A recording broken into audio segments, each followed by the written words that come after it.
Picture yourself standing at the southern edge of the Sahara. The sand stretches to the horizon. The wind carries grit that stings your face. Now picture a line of green cutting straight across it, 8,000 kilometers long, from the Atlantic coast of Senegal all the way to the Red Sea. That was the plan. A living wall of trees to hold back the largest hot desert on Earth. Here is what I found that stopped me cold. The wall, as it was first imagined, mostly failed. Billions of trees planted, and most of them died in the sand. But the desert got pushed back anyway. Not by engineers, not by billion-dollar machinery, by ordinary farmers using a technique so old and so simple that the experts had walked right past it for decades. I want to be clear before we go one step further. This is a real, documented method.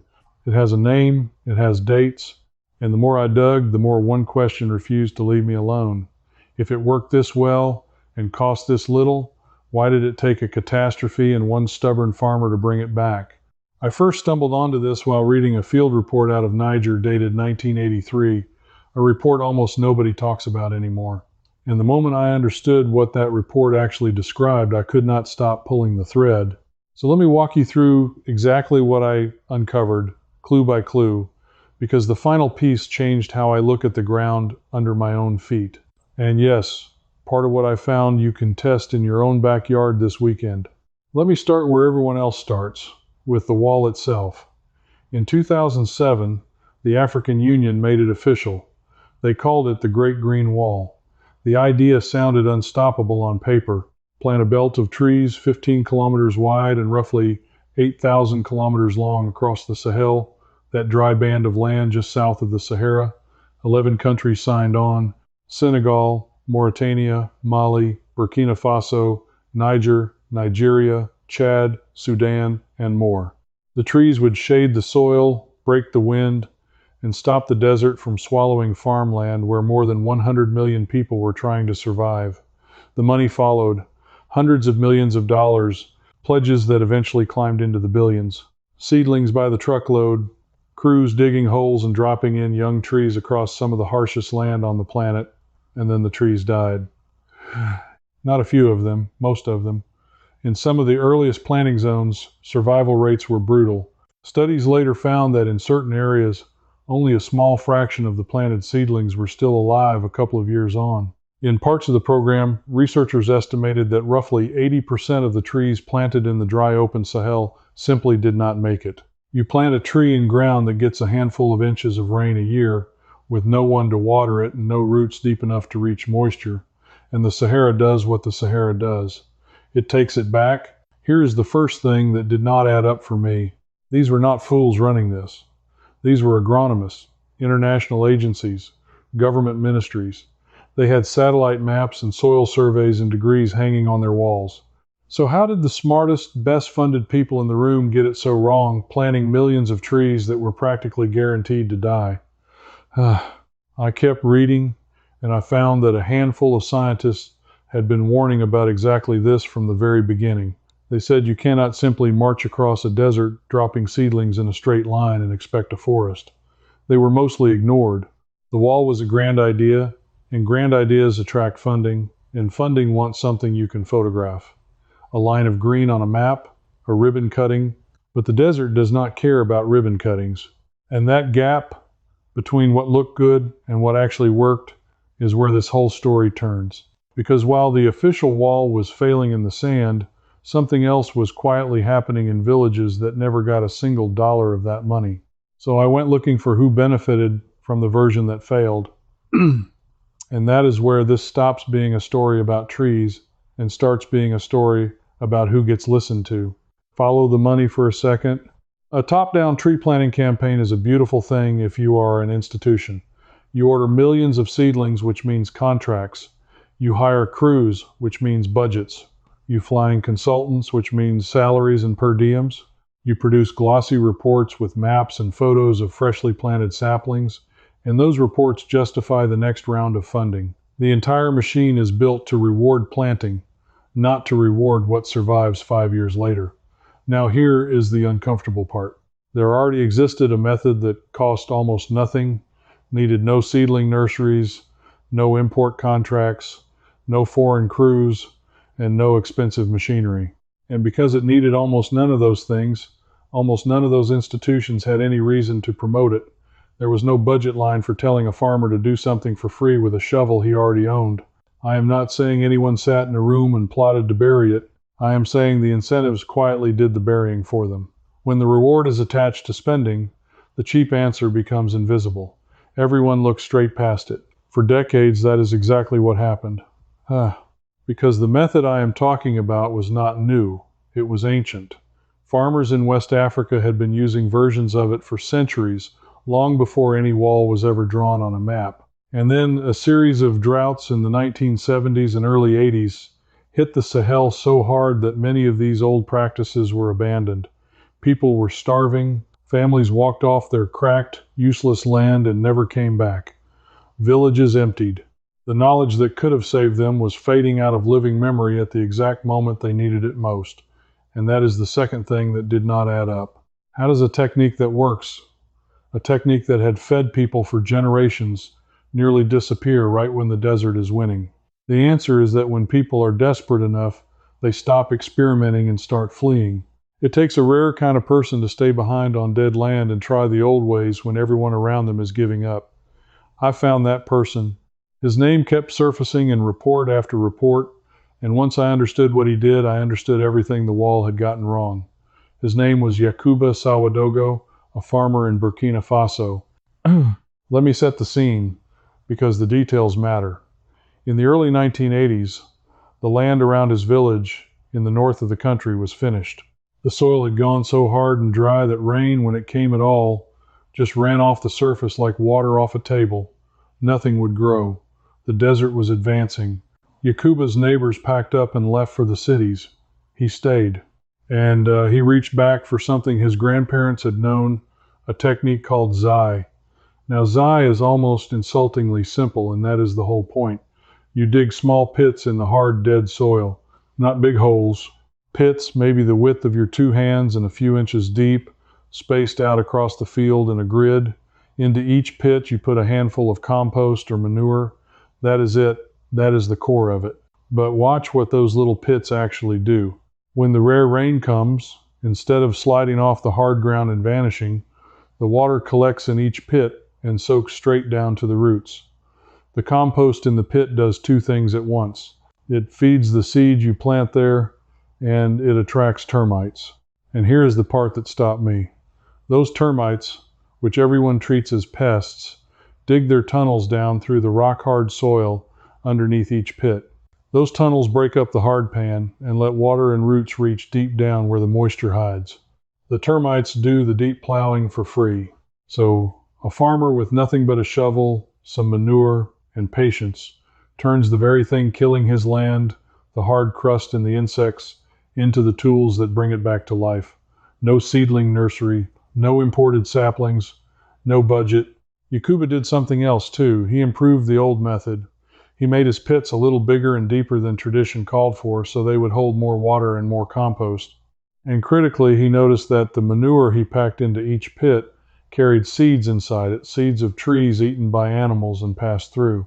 So his pits did not just grow millet and sorghum to eat. They grew trees. Slowly, pit by pit, season by season, a forest started rising out of ground that everyone else had declared dead. Let me give you the number, because it is the kind of number that hard evidence is made of. Over about 30 years of this patient, unglamorous work, Yacouba Sawadogo turned bare, abandoned wasteland into roughly 40 acres of forest, with dozens of species of trees and bushes, on land where the experts said nothing could grow. One man, one shovel, a technique his grandparents used and almost everyone else forgot. They started calling him the man who stopped the desert. But here is where the thread pulled tighter, and where I realized this was bigger than one heroic farmer. If you find yourself wanting to go deeper into exactly this kind of pattern, the old free answer that gets buried because no institution can profit from it, I put everything I kept uncovering into a book called First Winds. It walks through the same investigation process you are watching right now, with the same structure. Follow the evidence, find the incentive, locate the thing everyone walked past.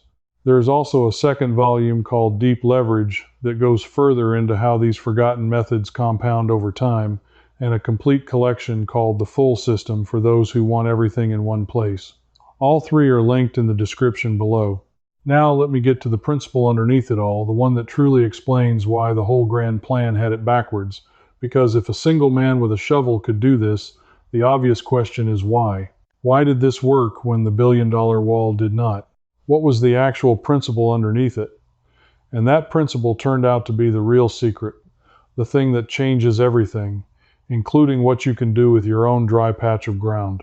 Let me pause right here, because I think I know what some of you are telling yourselves. You are thinking this is a fascinating story about Africa, but it has nothing to do with your life. You are not a farmer. You do not have 40 acres. You have a small yard or a few raised beds or a tired strip of dirt along the fence where nothing ever grows right. This part of the investigation is for you specifically. I put it here on purpose because the principle behind Zai works on exactly that kind of ground, and you can test it this weekend with what you already own. Here is the core idea in plain terms. Most of us, when we have a dry, hard, dead patch of soil, do exactly what the wall did. We try to fix the whole area at once. We till it all. We water all of it. We spread seed across the whole surface and hope. And most of it fails because we are spreading our effort and our water too thin across ground that cannot hold either. Zai says do the opposite. Concentrate everything in tiny spots. Dig a small pit, a hole about the size of your fist, maybe 6 inches across and a few inches deep. Put a good handful of compost or aged manure or even rich kitchen scraps and leaf mold in the bottom. Plant your seed or your seedling right there in the pit, not on the flat ground. Then, when you water or when it rains, that pit becomes a little bowl that captures the water and holds it right at the roots instead of letting it run off. The compost holds the moisture like a sponge and feeds the plant at the same time. You are not fighting the whole dead field. You are building dozens of tiny islands of life, and each one only needs a fraction of the water because none of it runs off and none of it evaporates from a wide open surface. On a hot slope where water used to sheet straight off, this alone can be the difference between a dead bed and a living one. Try it with 3 or 4 pits this weekend. Fist-sized holes, a handful of compost in each, 1 seed or start per pit, and water poured directly into the pit. Compare those to a plant you put in the flat, hard ground the ordinary way. Watch which ones are still standing in a month. I did a version of this along the driest edge of my own yard, the strip where the hose water always just ran downhill and disappeared. And the difference was not subtle. The pit plants held. The flat ground plants curled up and quit. That is the gift hiding inside an 8,000-kilometer wall. A technique small enough to fit in your 2 hands. But I promised you the deepest piece, the one that truly explains why the whole grand plan had it backwards. So let me get to the report I mentioned at the very start, the one from 1983. Because Yacouba Sawadogo was not the only person who figured out that the experts were solving the wrong problem. At almost the same time, a few hundred miles east in Niger, someone else stumbled onto something even more startling, and what he found is the real climax of this whole story. His name was Tony Ronaldo, an Australian who had come to Niger to help plant trees. And at first he did exactly what everyone else did. He grew seedlings in a nursery, he planted them out in the desert, and he watched them die, year after year, in the heat and the sand and the wind. He was, by his own account, close to giving up completely. He felt like a failure. The desert was beating him the same way it would later beat the wall.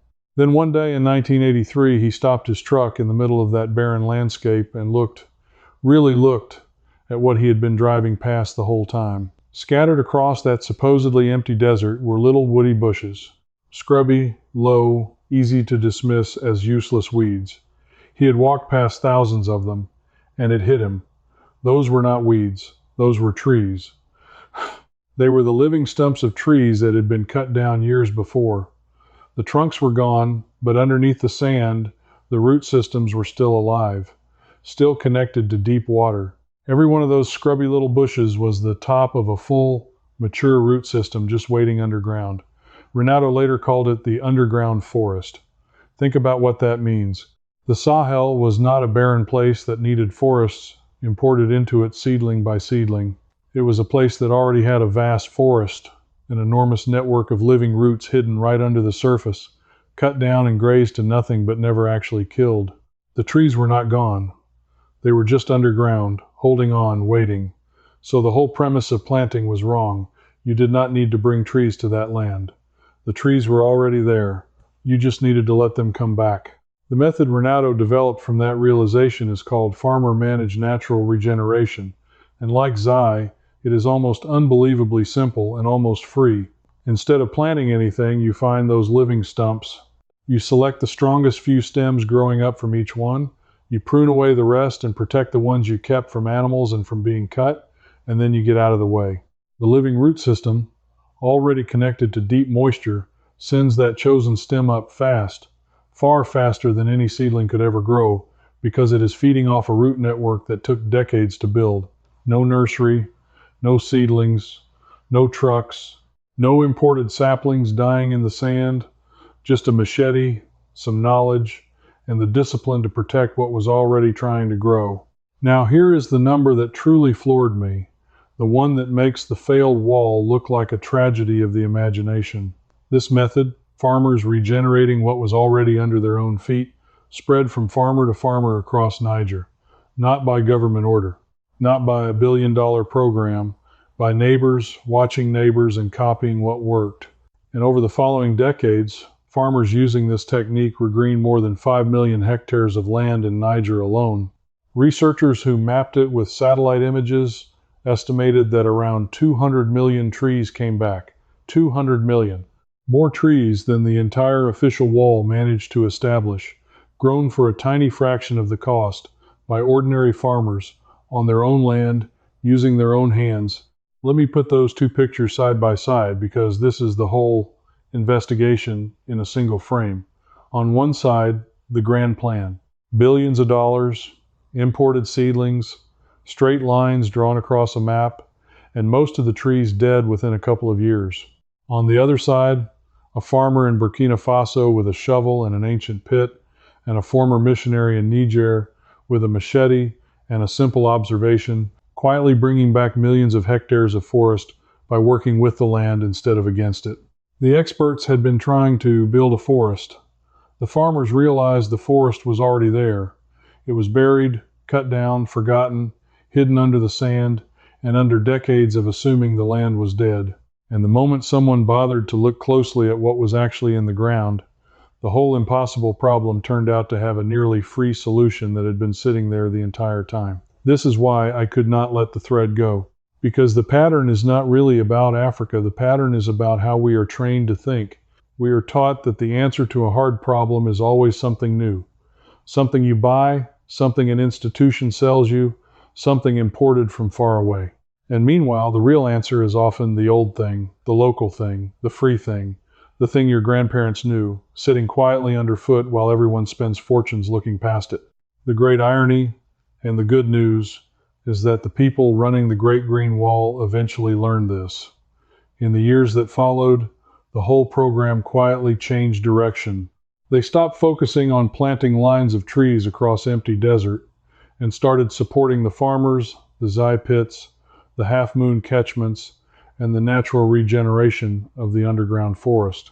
The wall stopped being a wall of planted trees and became something better, a patchwork mosaic of restored land brought back by the people who actually live on it. The vision survived only by admitting that the farmers had been right all along, and the two men at the center of it were finally recognized. Yacouba Sawadogo, the man who stopped the desert, was awarded the Right Livelihood Award, often called the Alternative Nobel Prize, in 2018. Tony Renato received the same honor the same year.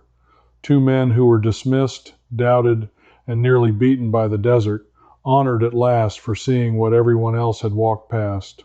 So let me give you the final piece to hold in your own hands, the practical heart of everything I found, because it applies to your ground just as much as theirs. If you have a patch of land, a yard, a garden, even a strip of hard clay where nothing thrives, do not assume it is dead. That is the single biggest lesson buried in this whole story. Before you spend a dime on new plants, look at what is already trying to grow there. Those scrubby volunteers coming up in the corner, the stump throwing out little shoots, the roots you thought you killed. In most cases, the living network already in your soil is stronger and deeper than anything you could buy and transplant. Protect the strongest shoots, cut back the weak ones, and let the existing roots do the work. That is farmer-managed natural regeneration on a backyard scale, and it costs you nothing but attention. And where the ground truly is bare and hard, do not fight the whole surface. Dig your pits, concentrate your compost and your water into small, deep spots. Let each pit become a bowl that catches every drop of rain instead of letting it run away. Work with the water you have instead of wishing for water you do not. That is Zai, 5,000 miles from where it was born, working in your own soil. The knowledge existed. It was old, and it was free, and for a while the world forgot it because there was no profit in remembering it. It survived because a few stubborn people refused to walk away from their land and refused to believe that dead ground was really dead. Now it is spreading again, hectare by hectare, across a desert that was supposed to win, and now you hold the same piece of it they did. Here is what I keep coming back to. We were told the desert could only be beaten by something huge, expensive, and handed down from above.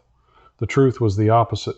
It was beaten by something small, nearly free, and remembered from below, by people the experts never thought to ask. Somewhere along the way, we stopped trusting that the simplest, oldest answer might also be the best one.